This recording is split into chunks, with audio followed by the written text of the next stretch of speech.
What's up? What's up? Me and Vonnie video. What's up with y'all? Anyway, as y'all can see, I just made a smoothie. It was it was carrots, oranges, pears, vanilla honey, water and ice. Um, yeah. But as y'all can see, I'm about to make some stew. I really like this stew a lot. I used to have it all the time when I was a kid. Let me know if you ever had anything similar to it, because my mom said that she invented it. So once I break all this stuff down, we'll be back. Okay, we're back. Um, I diced everything, as you can already see. I did not show you guys everything diced because it doesn't really matter. But basically, I used a bag of russet potatoes, about 4 or 5 of them. The measurements don't really matter because it depends on how you want to cook it. But plus I don't measure my own stuff. But if it matters to you, about 4, 5 russet potatoes of various sizes. Some were small, some were bigger. That's why I went a little heavy on them. I used 2 yellow onions. I used 2 carrots. These right here, fresh carrots. Actually, this is like the one time that I would say to use canned, because if you ever cooked with regular carrots, then you notice that A, they're super huge, and 2, when you cut them, they tend to cut pretty chunky. Uh, and on top of that, you know, like I said before, they're pretty sweet. And the canned stuff, you know, they have to salt them heavily to preserve them. So when you when you get it out the can, it's, you know, less sweet and it's more on the salty side, you know, for cooking, you know, in stews and in pans and stuff like that. So I would say when it comes to the carrots, use the canned stuff. But my wife is pregnant; she can't eat out cans. So we're going fresh, and I sliced them pretty thin. I don't know if you guys can see that, but this is pretty thin. I think that's thin enough. But I used about 75% of a bag of mushrooms, and I used about 3 tablespoons of minced garlic fresh, and lemon juice, as well as that bottle was full. So I used 90% of a bottle of marsala. Last time I used red wine, and I used about, let's see, used about 75% of it, about 25 left.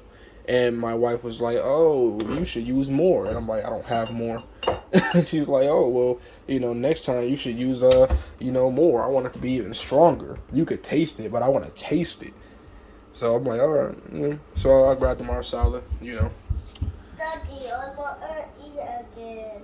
Well, good thing for you. I'm making crock-pot stuff right now. Crock-pot with you? Yeah, but it's gonna be a while. So I'll make you some lunch. Lunch? Yeah. So just go sit down and wait for me. I gotta finish this video up. Okay. I want to eat healthy food. Okay. Healthy food, carrot and other Orange. healthy veggies. Okay. Bless you. May I get these all?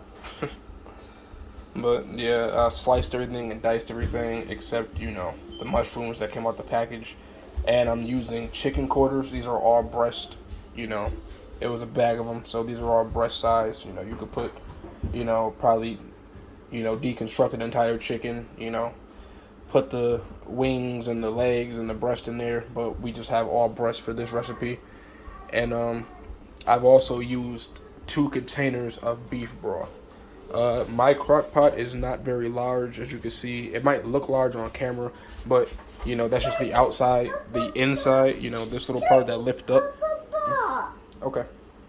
But the inside that lift up, it's a pretty small or medium-sized crock pot. So be careful with how much, you know, veggies and how much broth you're putting inside of it, because that's gonna take up space when you put in whatever meat you're using, whether it's a chuck roast or if it's close that, or if it's chicken. Yep. Hold up. two. I want two. Oh, she's doing the table and me. Okay. What else? Yeah. But yeah, so that's all the ingredients I use, from the broth to the meat to the ingredients. Hold up. And here's my seasonings. If it matters, I use chicken bouillon cubes, Montreal chicken seasoning, salt, pepper, smoked paprika, Laurier seasoned salt, adobo with saffron. I use onion powder. I use fresh garlic. I used about 5 bay leaves, and I used a little bit of basil. So, you know, all that, you know, you stir, you make sure it's not too strong. You know, you taste it before you put all the seasoning in. You taste it after you put the seasoning in. Obviously, once you put the chicken and stuff in, I would recommend you not to taste it unless, you know, you're a home chef like me and you've been cooking for, you know, damn near your whole life. So you build up a tolerance to stuff like salmonella and raw things. So, you know. But yes, it tastes very good. Yes, I know a lot of the ingredients I listed has salt in it, but you know, I balanced it out with, you know, the pepper. Not to mention that when you use salt as a base, you don't go heavy on the other seasonings that contain salt. So yes, it's not overpowering.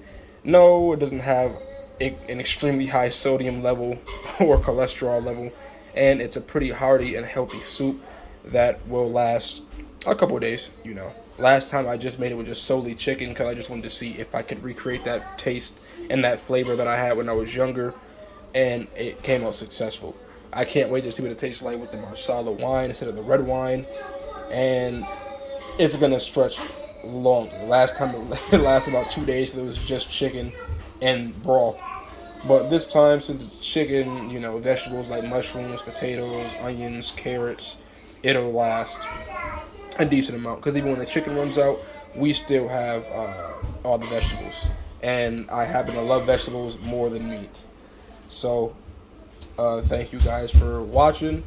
Thank you for staying tuned. Unfortunately, I cannot show you how this turns out in this video because that's the reason why I'm making a crock-pot vid. Because you can put it on, you know, in the morning, go to work, or do whatever you have to do, and then you come back at night, everything's ready to go. So in my case, because I had to start this so late, it is 4:40 when it's finally starting to heat up and stuff like that. Hush!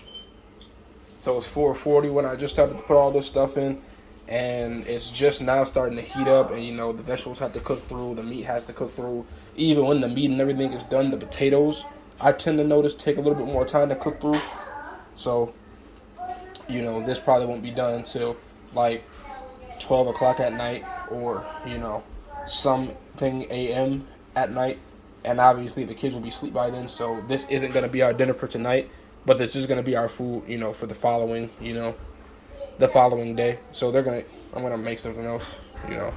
As you can see, they're hungry now, so I'm going to make them some lunch, and then after that, you know, their mom's going to cook them something while I have to leave and go visit some family. And I'll be back by tonight, but when I come back, this probably still won't be done. So, I'll let you guys know in either a short, or I'll post a picture of how it came out. But yes, I promise this is going to come out good. I'll make sure Tamia comes and she carefully stirs it so she doesn't knock out any, you know, raw salmonella juices anywhere before it's cooked to the point where it, you know, kills the bacteria off. And yeah, I'll let you guys know how it turned out. Thank you for staying tuned, and for those that are new, welcome to Mia and Vonnie channel. Thank you. Love you guys. Goodbye.